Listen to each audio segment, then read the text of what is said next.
नमस्कार, राज की बात में आपका स्वागत है।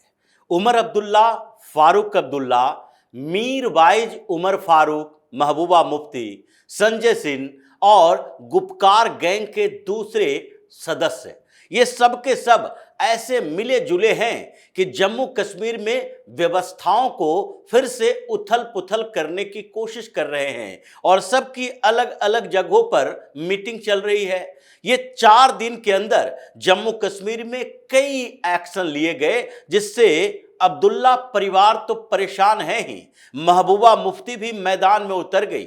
जो महबूबा मुफ्ती इन दिनों उमर अब्दुल्ला सरकार की बुराइयां किया करती थी, उमर अब्दुल्ला पर अटैक किया करती थी, आज उसके साथ खड़ी हुई है। और वही नहीं बल्कि अलग अलग पार्टी के नेता, चाहे तिरंगामी हो यानी कि कम्युनिस्ट पार्टी के नेता हो या जमात हो या राशिद इंजीनियर हो, सब के सब ये घाटी के क्षेत्र की पॉलिटिकल पार्टियां, मुस्लिमों की पॉलिटिकल पार्टियां, ये सारे के सारे एकजुट हो गए हैं क्योंकि समस्याएं बढ़ने वाली हैं।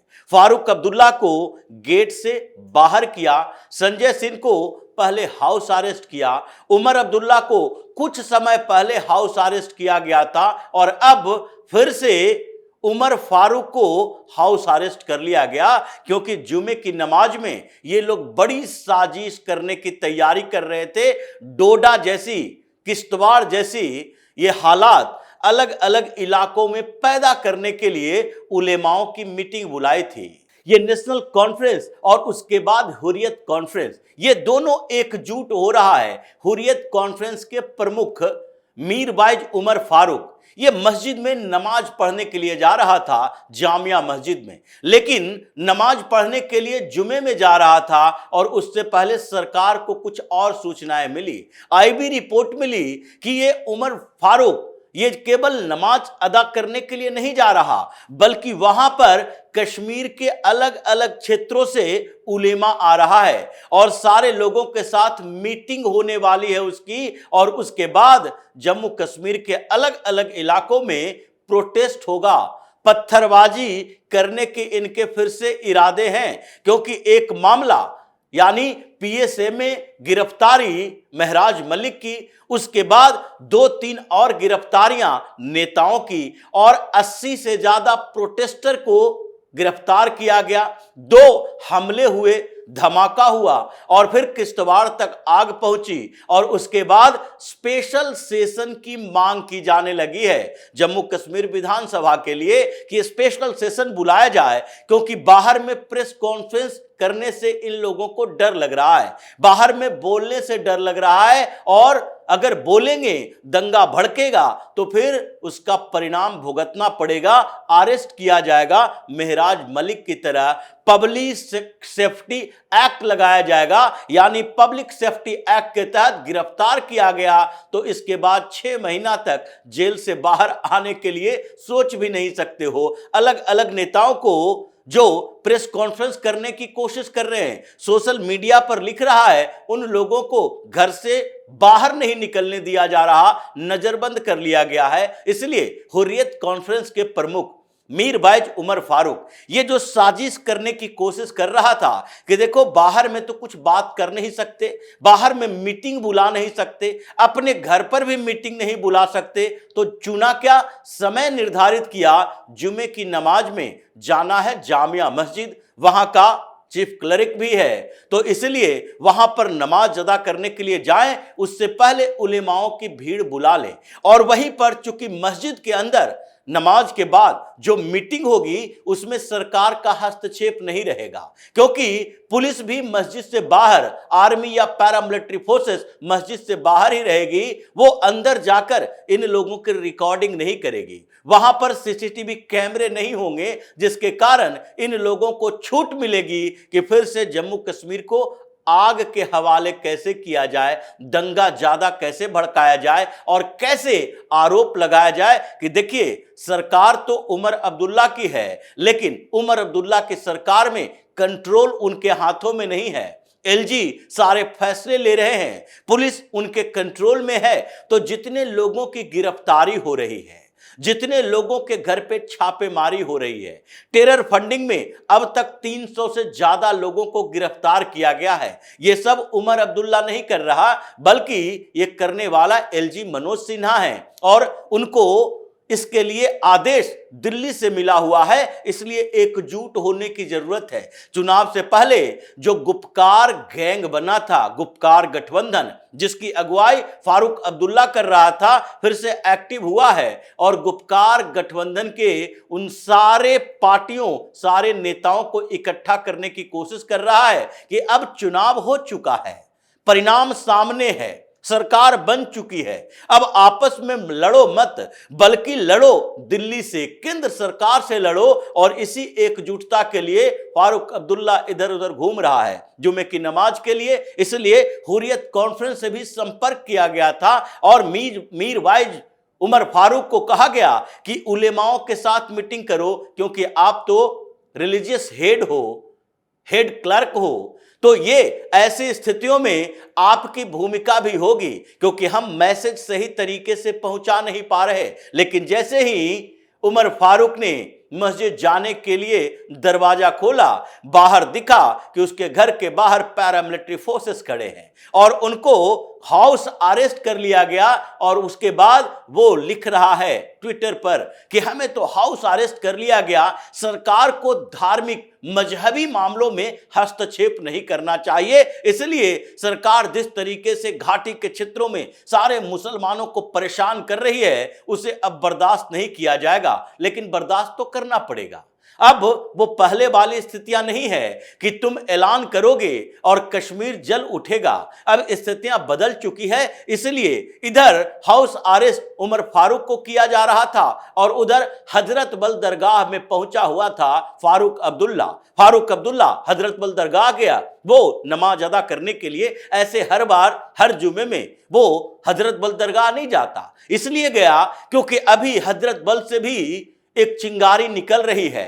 जो अशोक स्तंभ वाले टाइल्स को तोड़ने के मामले पर हंगामा चल रहा है, उसका भी इस्तेमाल वहां के मुसलमानों के सेंटीमेंट को और उभारने के लिए और पत्थरबाज गन को फिर से एक्टिव करने के लिए किया जा रहा है। और जैसे ही ये फारूक अब्दुल्ला नमाज अदा करके बाहर आया, मीडिया के सामने जब वो आया, तो सीधे तौर पर मुसलमानों का मुद्दा उठाया कि पूरे देश में मुसलमान प्रताड़ित हो रहे हैं, हर जगह मुसलमान पीटे जा रहे हैं। और जब उसे लगा कि हम देश की बात कर रहे हैं, जम्मू कश्मीर की बात कर रहे हैं, इसमें ऐसा ना हो कि हमारे खिलाफ भी एक्शन हो, क्योंकि ये प्रोवोक करने वाले बयान हैं, तो उसने यू टर्न लिया और आगे उसने इसको गजा से जोड़ दिया, इसे फिलिस्तीन से जोड़ दिया, इसे सीरिया से जोड़ दिया, इसे अफगानिस्तान से जोड़ दिया और बांग्लादेश से जोड़ दिया। इसे वो अंतरराष्ट्रीय स्तर पर मुसलमानों की समस्या की बात करने लगा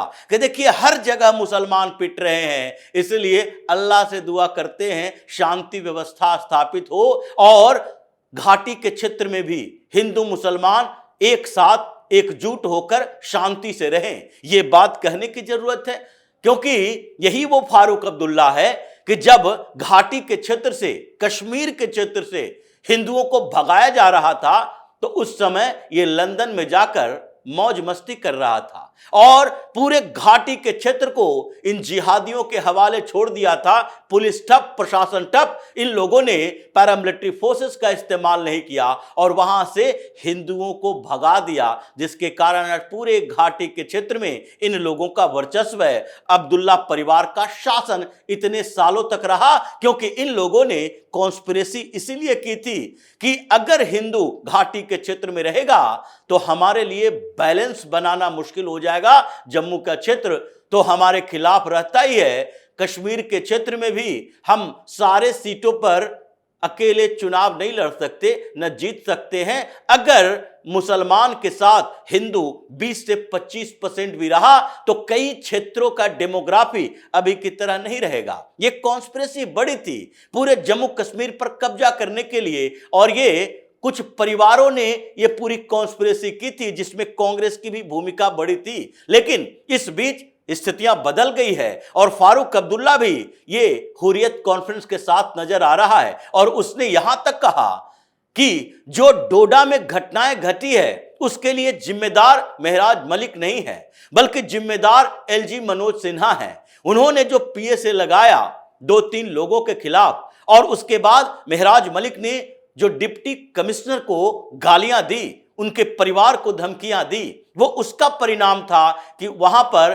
कुछ लोगों को गिरफ्तार क्यों किया गया था। यह प्रवोक करने की तैयारी एलजी के तरफ से किया गया था। यह फारूक अब्दुल्ला बात कर रहा है, और दूसरी तरफ उमर अब्दुल्ला भी एलजी के ऊपर आरोप लगा रहा है। संजय सिंह के गिरफ्तारी को लेकर भी बाप बेटा एक हो गए थे कि ये दोनों कैसे हाउस अरेस्ट किया जा सकता है एक सांसद को जो प्रेस कॉन्फ्रेंस करने आया है। लेकिन ये प्रेस कॉन्फ्रेंस की बात तो थी ही नहीं, ये बात तो वहां पर फिर से दंगा भड़काने की थी, लोगों को प्रवोक करने की थी कि देखो तुम्हारे नेता को गिरफ्तार इसलिए किया जा रहा है क्योंकि तुम्हारे लिए सवाल उठा रहा है। मामला तुम्हारे हमारे लिए की बात नहीं है, मामला यहां आतंकवादियों को संरक्षण देने की है। और जिस तरीके से जम्मू कश्मीर में घाटी के क्षेत्रों में आज भी स्थितियां थोड़े भारत के प्रतिकूल है, इसीलिए एलजी या फिर अमित शाह बार बार ये कहते हैं कि इस क्षेत्र को यूनियन टेरिटरी ही रहने दो, अभी पूर्ण राज्य का दर्जा देने के लायक स्थिति नहीं है। लेकिन खैर